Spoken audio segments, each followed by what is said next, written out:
What's up, everybody? So took my Arrma Kraton out, just got the new ESC back, put it in, took it for a run with my son, and had a bit of a hard front lawn dart landing. Car was fine, T-bone bumper was fine. However, I did fall foul of the old battery tray. Getting launched and coming undone, and all the screws being ripped out. So I've had a look. I'm not going to take credit for this tip or anything. It's actually I've got it off the Arrma forums. Jim Bob Jr. actually came up with this solution. I will put a link to the forum thread below, so you can all go and have a look there. But ultimately there is a solution to, once these are pulled out once, they're pretty much done. And it is one of the problems with the 6S ones. If you land it badly, you can rip the screws out. Luckily, I didn't cause any damage to the wiring and everything, but I have heard of people ripping all the wiring out of the ESCs and the servos, etc., where it's landed badly. So anyway, we're going to go ahead and fix this, and I thought I'd run through and do a quick video to show you guys how to do it. What you will need to do this repair is some T-nuts. These are actually 3mm T-nuts. I got these off of Amazon. I actually bought it was a box of 90 T-nuts with various different sizes, depending on where you're located. Obviously I'm in the UK, so I could get them quite easily over here in the UK, but I think you can get them in the US as well. Again, in the Arrma forum thread, and I'll probably pull the link out and link to it in my own description down below, but it does give a location where you can get them from in the US. And just so you can see what a T-nut looks like. Looks like that. The first thing we're going to need to do is we need to drill out this centre hole and this centre hole here. And we need to drill it out with either a number 18 drill bit, an 11/64 inch drill bit, or a 4.5mm drill bit, depending on where you're located and what drill bits you have available. We just need to drill that out so we can get the larger part of this T-nut to go through. So I'll go and do that and be right back. So there we have it. I've drilled out the two centre holes. I actually use a 4.5mm drill bit. And now I'm going to put in the T-nuts. The T-nut sits in there like that, and then what we do is we take a 3mm fairly long screw and we've got to pull that through so that the T-nut sits flush with the, or as flush as possible with the actual battery case. Okay guys, there we go. I've got them in. They're a bit more difficult to get in than the suggested in the forum post. I did actually have to heat these up with my soldering iron, which then obviously melted the plastic and allowed them to sink in better. Well guys, there it is. It's in the chassis with the screws through. I've got to say, you can pull down on this really tightly now.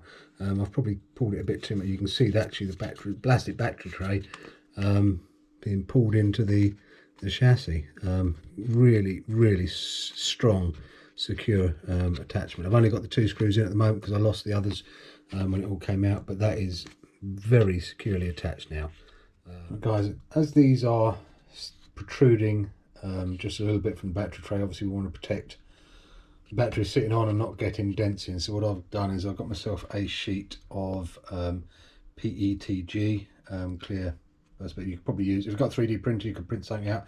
This is 1mm thick, and what I've done is I've cut it to size and then cut out or drilled out two holes where the fittings sit in. So you can see there, that's going to raise up this and obviously protect it from that. Then what I'm going to do, I'm going to stick it down with some, or attach it to the battery tray so it doesn't come out, with some 3M 5952 VHB double-sided sticky pads.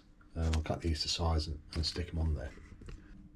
So I've stuck in all the, I'll cut out the 3M double-sided tape, stuck it all in there. I'll get those strips off, and then we'll slot in the PETG sheet. So I've now fitted that in, stuck in. As you can see, the holes sit around where the fixings are. That's nice.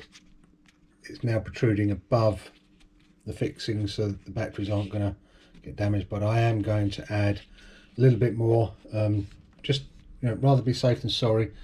So what I've done is I've cut out, using the holes as templates, I've cut out some yoga mat. This is a 3mm yoga mat. You could probably use 6mm or something, but and what I'm going to do is I'm going to super glue those onto there, just a final bit of protection to stop any damage causing to the batteries. The other benefit I think with doing this is obviously that 3M double-sided tape has got foam between it. I mean, it creates a little bit of softening, only a little bit, rather than the hard case, but I quite like the way it's sitting at the moment. So I'll get these super glued on top, and then I'll be right back. So there we have it, guys, all finished. So now the batteries can sit on there quite nicely without any damage coming from those protruded fixings. Now that sits nice and flush. There's nothing nasty going on that can damage even the soft pack batteries, although now I've got these Turnigy Rapids, and you can see my other videos to these are linked above, but these are nice hard case, so I probably didn't need to go to the extremes I've gone to, but if I do want to run soft packs in here, I can again now. So really happy with that. Again, I'll put a link below to the thread on the Arrma forums. Jim Bob Jr. Came up with this, so it was my idea, but I thought I'd just do a video showing my interpretation of it with adding this top layer to protect you from the fixings. Okay, guys, that'll be all from me today. Please, if you like what we're doing, please subscribe, give us a like. Any comments, give us comments below. I'm trying to respond to everybody that comments, so let's keep it going, and I'll see you on the next one. Take care, guys. Bye.